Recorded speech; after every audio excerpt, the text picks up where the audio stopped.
For over a decade, Dr. Umar Johnson has been a polarizing figure in the Black community, celebrated as a fiery advocate for Pan-Africanism, criticized as a self-proclaimed prince of Black power whose promises often outpaced his results.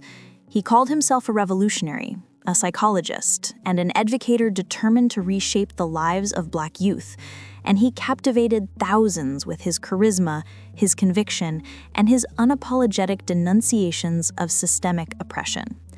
At the heart of his vision was one audacious dream: the creation of the Frederick Douglass Marcus Garvey Academy, or FDMG, a school designed to teach young Black boys not just academics, but self-discipline, economic empowerment, and an unapologetic love of their culture and history. It was a dream that drew people in, a dream that inspired loyalty and devotion, and for years, it seemed untouchable. But in 2025, the internet and the community that once rallied behind him witnessed a series of announcements that shook the foundations of everything Umar had built. First came the news that he had launched an OnlyFans account, charging $111 a month for content he claimed was educational and empowering. Shortly after, he revealed the possibility of selling the FDMG Academy, the very institution he had spent over a decade promising to build.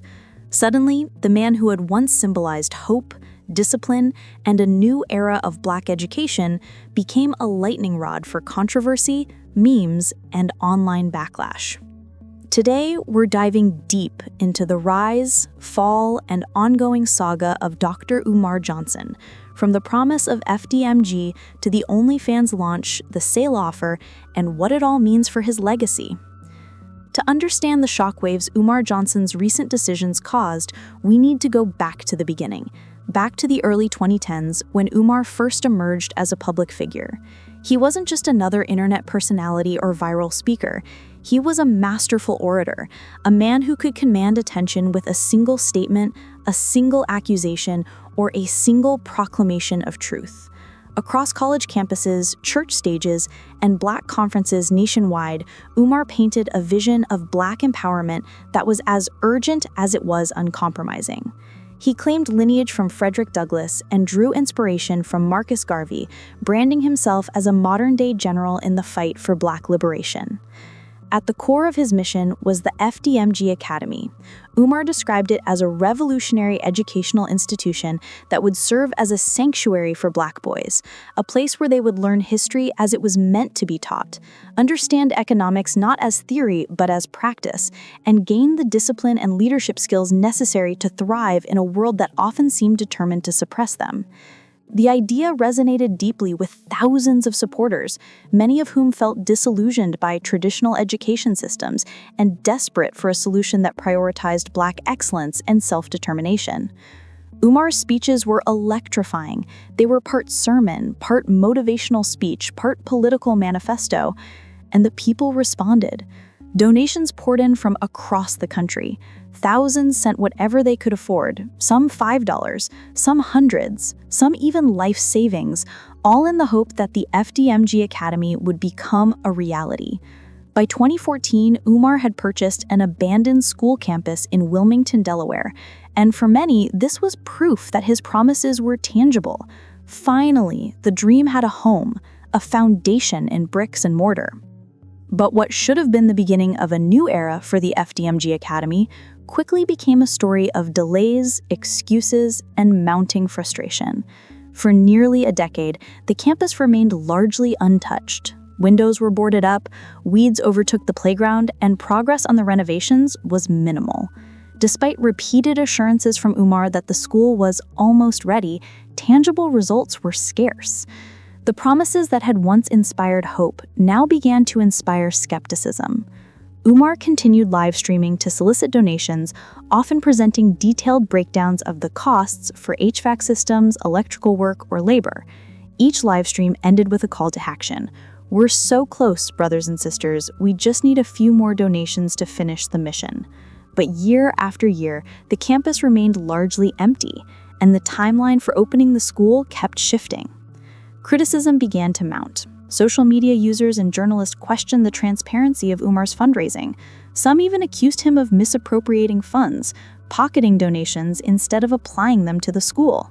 Supporters, however, were quick to defend him, insisting that building a school independently, without government grants, corporate sponsorships, or institutional support, was an extraordinary challenge.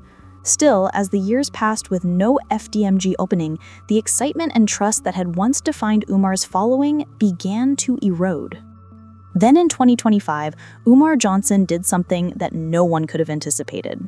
During a live stream, he began as usual with his signature greeting, "Peace and Black Power family," before dropping a bombshell. He announced the launch of an OnlyFans account priced at $111 a month for content he claimed was educational and empowering. He insisted it was not sexually explicit, framing the subscription as a spiritual and intellectual investment rather than entertainment. The reaction was instantaneous and overwhelming. For many, the idea that Umar Johnson, the man who had once demanded discipline, morality, and unwavering focus on community goals, was now charging for content on a platform most widely associated with adult material, was bewildering. Memes circulated instantly, jokes were made, and critics called out what they saw as hypocrisy. After years of insisting that followers sacrifice for the school, Umar was now monetizing his persona in a completely unexpected way.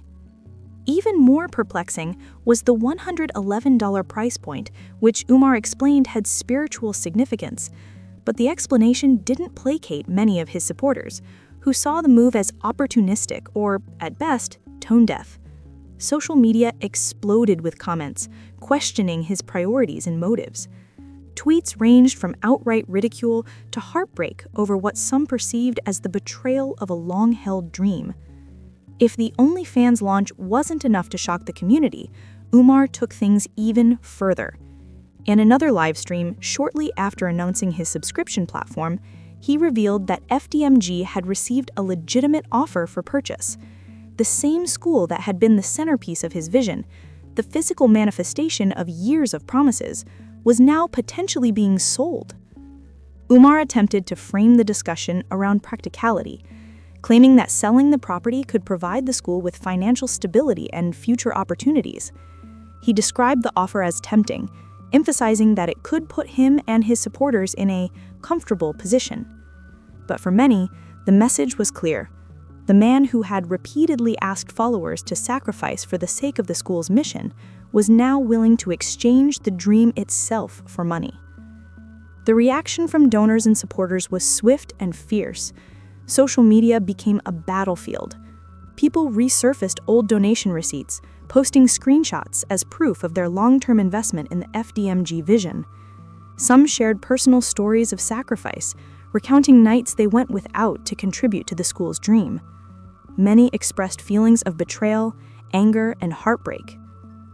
The online response was merciless. Commentary channels, TikTok creators, and YouTubers immediately seized on the news, amplifying the scandal to a national audience. Headlines blared phrases like, "Dr. Umar has fallen," "FDMG is finished," and "From Prince of Pan-Africanism to OnlyFans hustler." Memes spread like wildfire. One viral TikTok depicted Umar shouting "Peace and Black Power" while pretending to record content for OnlyFans, perfectly encapsulating the absurdity of the situation for the internet at large. Even those who had once been loyal supporters found themselves conflicted. Some tried to rationalize his decisions as necessary evolution, claiming Umar was simply exploring new avenues to fund the school and reach the community. But for many, the narrative of hope had been replaced with the narrative of disappointment and cynicism. The juxtaposition between his fiery rhetoric and the financial strategies he was now employing created cognitive dissonance for longtime followers, leaving a fractured community of believers and skeptics. There was a time when Umar Johnson's words could move entire rooms. He had the ability to inspire hope, galvanize action, and demand loyalty. He was a symbol of Black pride, discipline, and self-reliance. The figure who promised that one day, Black boys could have a school built by and for their community, free from external interference or influence. But as the FDMG building remained largely untouched and the OnlyFans account went live, the symbol began to crumble. For some, Umar had gone from a visionary to a controversial figure chasing financial comfort. For others, he remained a complex man, flawed yet still committed to his mission in his own way. His legacy, once clear and inspiring, now hangs in a delicate balance. The FDMG Academy, the cornerstone of his promises, has become a symbol of unfulfilled dreams, online outrage, and the complicated realities of independent activism. So, where does Umar Johnson go from here? Is he a misunderstood visionary doing whatever it takes to fund a dream? Or is he a cautionary tale about charisma, ambition, and the pitfalls of promises left unfulfilled? Despite the backlash, Umar remains undeterred. He continues to live stream, speak at events, and insist that the FDMG Academy will open, eventually. He has even floated the idea of relocating the school to cities like Detroit, Chicago, or even Africa, framing these moves as strategic rather than a retreat. However, Jay-Z, the billionaire mogul, rapper turned executive, is often celebrated as a symbol of hustle and success. Roc Nation stands as a global empire, a testament to ambition and strategic brilliance. But according to Dr. Umar Johnson, this empire was not built to uplift communities. It was built to distract, to profit, and, at times, to undermine those who are genuinely committed to the empowerment of Black people. Dr. Johnson contrasts the flashy lifestyles of these celebrities with the harsh reality faced by African American communities: schools without resources, children without opportunities, and leaders without the support to make meaningful change. Dr. Johnson begins his critique by establishing his own position in the struggle. Unlike the celebrities he criticizes, he does not command millions in corporate sponsorships. He does not travel in private jets or attend gala events funded by industries that exploit the very communities they claim to support. His work is grassroots. It is authentic. It is messy. It is the kind of work that requires both sacrifice and vision, as he builds the Frederick Douglass Marcus Garvey Academy, a school intended to serve African American children, founded on principles of self-reliance, cultural pride, and community investment. Dr. Johnson asks the audience to consider a stark contrast. While he fights to secure even the most basic educational tools, what is Jay-Z investing in? The answer is jarring. Casinos, corporate deals, stock portfolios, real estate, investments in enterprises that yield wealth for a few at the expense of the many. Dr. Johnson points out that while classrooms go without supplies, while communities struggle under systemic inequities, certain celebrities sit in boardrooms plotting their next multi-million-dollar deal. It is a question that lingers in the room long after it is asked. When the people need leadership, where are those who claim to lead? Dr. Johnson's message is clear. The difference between him and Jay-Z is not about fame or influence. It is about priorities. Dr. Johnson fights for education, for liberation, for the empowerment of a community that has been historically marginalized and ignored. Jay-Z, he argues, fights for entertainment and profit, often under the guise of social activism. The consequences of these choices are far-reaching. Where Johnson builds schools and inspires children, Jay-Z builds empires that benefit corporations more than communities. And while he earns accolades for philanthropy, the question remains, does his wealth genuinely serve the people, or does it serve his brand? The critique intensifies when Dr. Johnson delves into the infamous Tony Busby lawsuits.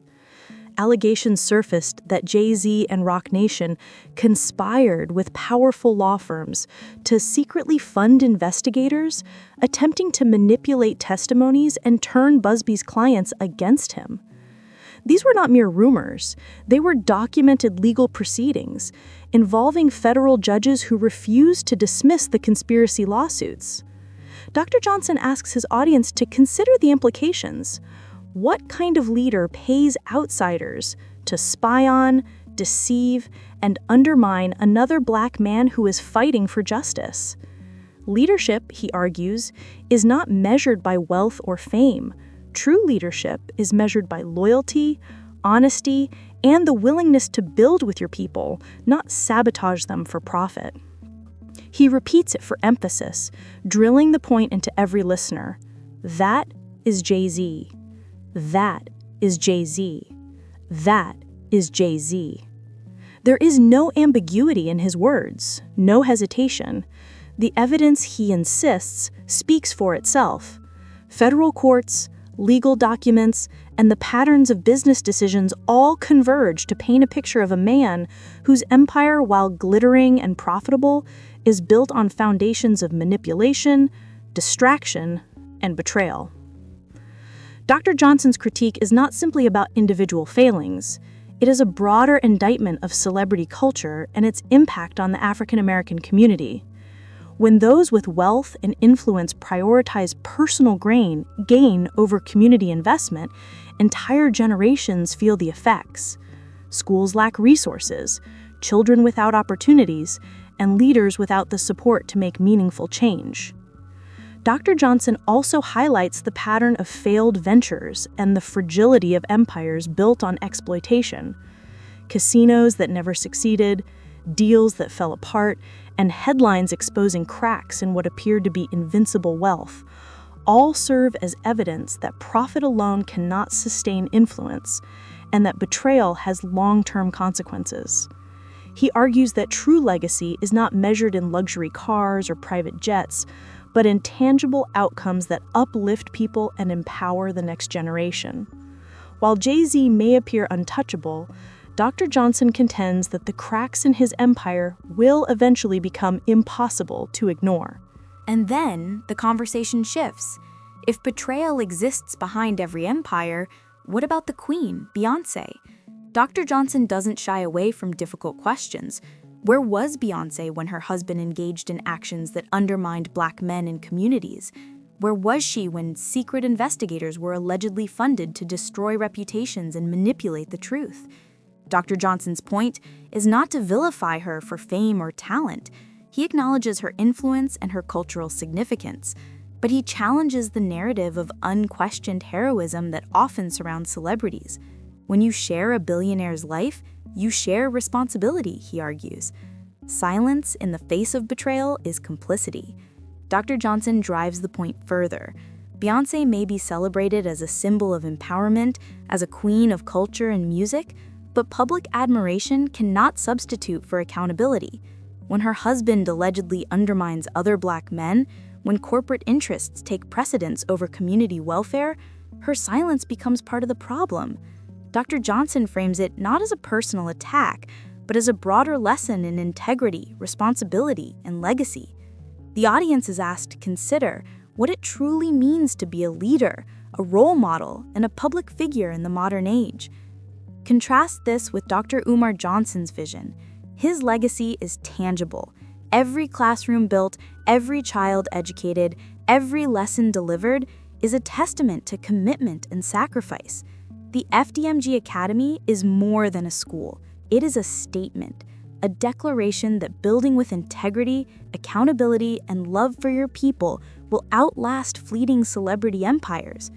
While some are distracted by casinos, endorsements, and chart-topping hits, Dr. Johnson invests in what truly matters, the next generation. The difference between ephemeral wealth and lasting impact could not be clearer. It is a difference rooted in action, in responsibility, and in moral courage. Whether history will judge him as a hero, a hustler, or somewhere in between is unclear. What is clear is that Umar Johnson has left an indelible mark on the consciousness of a generation, for better or worse. So what do you think? Is Dr. Umar Johnson a visionary doing whatever it takes to fund his dream, or a hustler exposing himself after years of promises? The debate continues, and this story is far from over. Drop your thoughts in the comments below, like this video if you want more deep dives into the stories that shape our culture, and don't forget to subscribe for the latest commentary.